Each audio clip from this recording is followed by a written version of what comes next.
Em poucas palavras. Um olhar sobre o mundo, a vida e a sociedade, à luz da Palavra de Deus, com Augustus Nicodemos. Está entrando no ar mais uma vez o nosso programa Em Poucas Palavras, da Primeira Igreja Presbiteriana de Goiânia. Com você, estou aqui, Natsan Matias, apresentando o programa, e Augustus Nicodemos, pastor Augustus, da Primeira Igreja Presbiteriana de Goiânia. Olá, Natsan. Olá, querido ouvinte. Como sempre, damos graças a Deus pelo privilégio e oportunidade de estar de volta aí no seu receptor, na expectativa de contribuir para um melhor conhecimento de Deus da sua parte e uma vida de acordo com a vontade dele. A gente consegue ver na Bíblia, especialmente no Novo Testamento, vários casos de pessoas que eram possessas por demônios. Por exemplo, o caso de um homem possesso por uma legião de demônios, vivendo nos cemitérios e acorrentado por causa da violência em torno dele. Hoje podemos observar que algumas igrejas fazem questão de divulgar na mídia, nos seus programas de televisão, de rádio, enfim, situações em que as pessoas são apresentadas como possessas, dando ênfase naquela situação. E aí fica a dúvida, elas são situações reais ou não? Possessões demoníacas é o tema do programa de hoje. Pastor, existem possessões demoníacas nos dias de hoje ou elas ficaram reservadas apenas aos tempos de Jesus? Eu creio que existe, sim, Natsan, sem dúvida nenhuma, mas o fato de que existem possessões demoníacas hoje não quer dizer que tudo aquilo que é apresentado como possessão demoníaca na mídia, como você acabou de falar, de fato seja. É preciso a gente ter uma compreensão bíblica a respeito desse assunto. O que a Bíblia nos diz é que, de fato, existem espíritos maus, espíritos malignos. Nós não sabemos a quantidade deles, mas a Bíblia nos diz que eles são numerosos, eles são perversos, eles são mal intencionados, o alvo deles é destruir o ser humano, afastá-lo do relacionamento com Deus, torná-lo infeliz e miserável o mais que ele puder. Então, esse é o propósito desses demônios, né? A Bíblia se refere a eles como espíritos imundos, como demônios, como anjos caídos, e também expressões como principados, potestades, dominadores desse mundo tenebroso, hostes espirituais da maldade. Então, a primeira coisa, a gente tem que admitir a existência destes seres. A origem deles é um pouco desconhecida, mas muito provavelmente, de acordo com o relato de Isaías 14 e Ezequiel 28, eles eram originalmente anjos que foram criados por Deus num estado de perfeição, de beleza, de graça, poder e glória, mas usaram do seu livre-arbítrio, da sua vontade, eram seres morais e resolveram se rebelar contra Deus, liderados por um anjo que era chamado Lúcifer. E então, nessa rebelião, Lúcifer precipitou um grande número dos anjos juntamente com ele nesse estado de rebelião, e Deus os condenou eternamente ao sofrimento e à exclusão da sua própria presença. Sim. E eles estão aqui no mundo, estão aqui na Terra, são seres invisíveis, estão ao nosso redor, aguardando o dia em que serão lançados no inferno para sofrer lá eternamente. Certo. Enquanto aguardam esse dia em revolta contra Deus, em rebelião contra Deus, eles fazem todo tipo de estrago que eles podem fazer. A verdade é que se uma pessoa não está protegida por Jesus Cristo, ela está sujeita a ser assediada, oprimida e até possessa. É interessante. Tomada por um desses anjos. Essa proteção que o senhor enfatizou, protegidas por Deus. Por Deus. Né? Não tem outro jeito. Exato. Então, o que acontece? Pessoas que não estão debaixo da proteção de Deus mediante Jesus Cristo, que não têm Jesus Cristo como seu Senhor e Salvador e que, portanto, não têm o Espírito Santo habitando nelas, elas estão vulneráveis, elas são como uma casa varrida, limpa, organizada, mas com as portas todas abertas e as janelas destrancadas. Os demônios podem entrar. Os demônios, de acordo com a Bíblia, eles são capazes de exercer diferentes graus de influência nas pessoas. Eles podem tentar as pessoas, ou seja, eles podem, através de sugestões mentais, emocionais, inclinar uma pessoa ou levar uma pessoa a praticar o pecado. e com isso se aprofundar cada vez mais no abismo longe de Deus. Eles podem oprimir uma pessoa. Essa opressão é uma angústia ou uma angústia, uma dor mental, emocional que traz confusão, paralisia na vida das pessoas. Os demônios podem infligir doenças. Jesus uma vez curou uma mulher que estava opressa por um demônio há 12 anos e como resultado ela andava curvada. E uma vez que ela foi liberta do demônio, ela endireitou-se e passou a andar normalmente.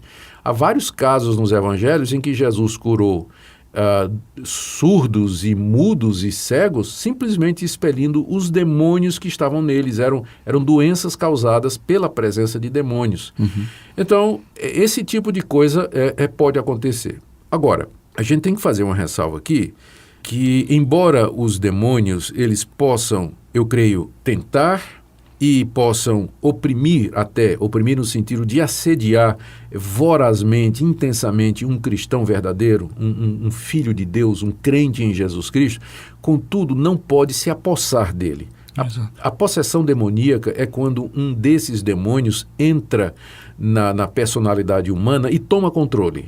Sim. Controla a sua mente, controla o seu coração, controla as suas emoções, o seu corpo, de tal maneira que tudo que a pessoa fizer será resultado dessa influência maligna.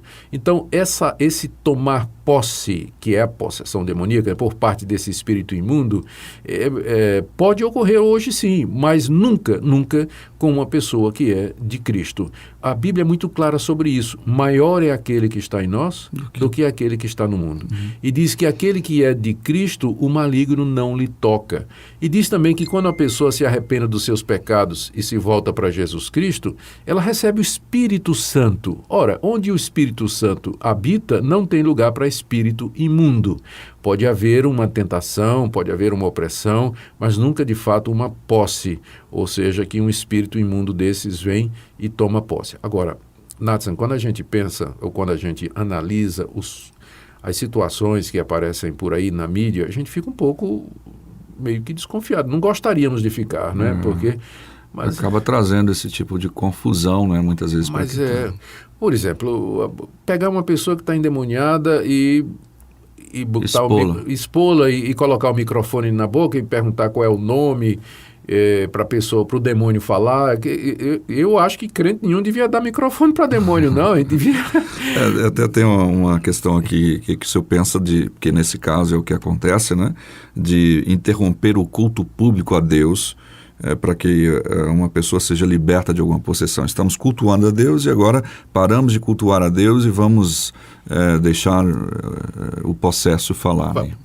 A pergunta é, tem base bíblica? Quando a gente lê os evangelhos e o livro de Atos, que tem a narrativa do ministério apostólico, a gente não encontra reunião de libertação de demônio.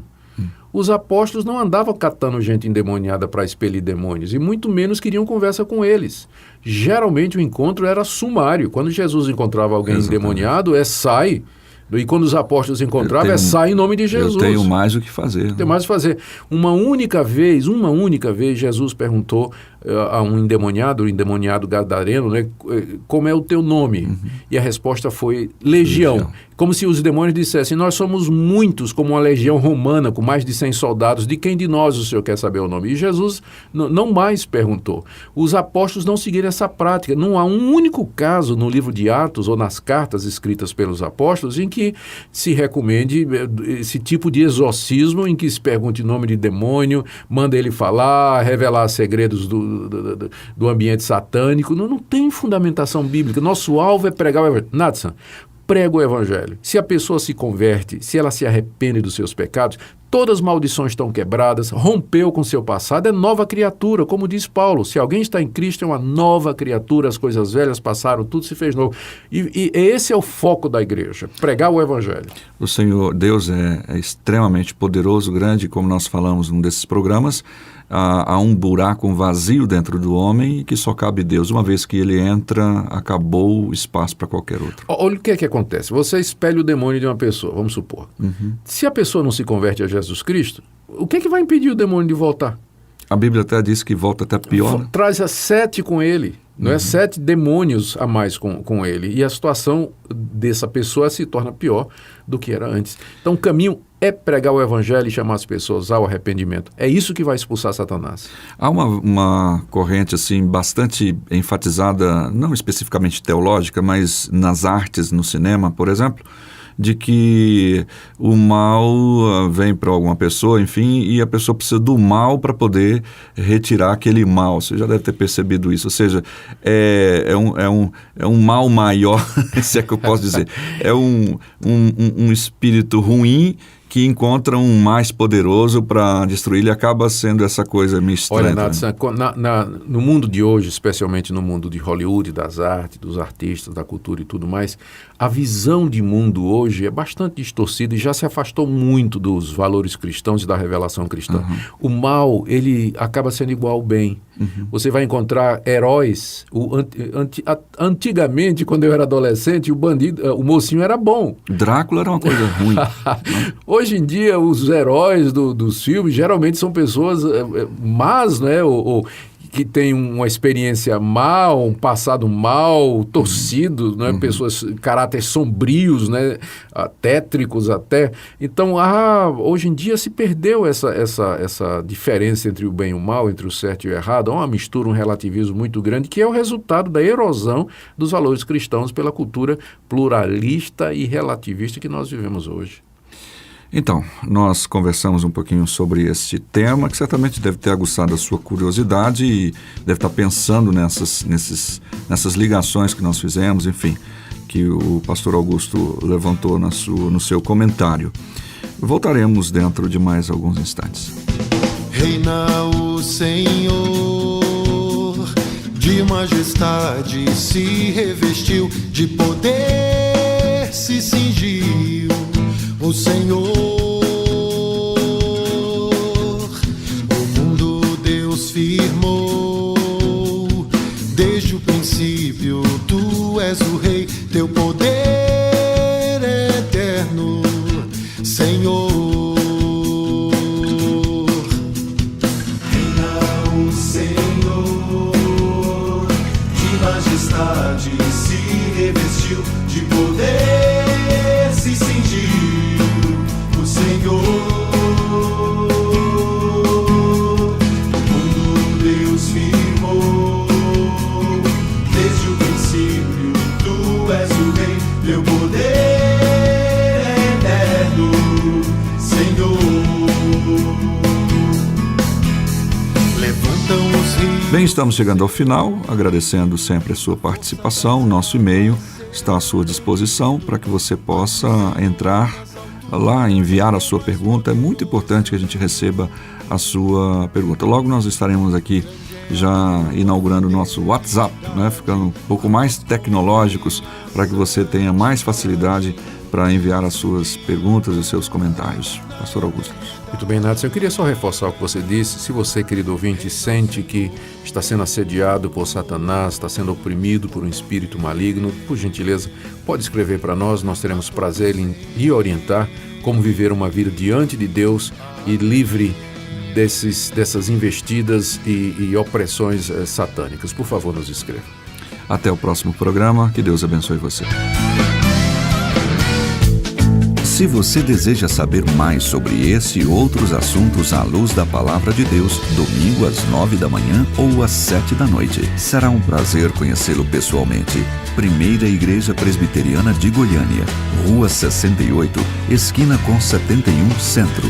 Fone 3213-3320, www.pipg.org.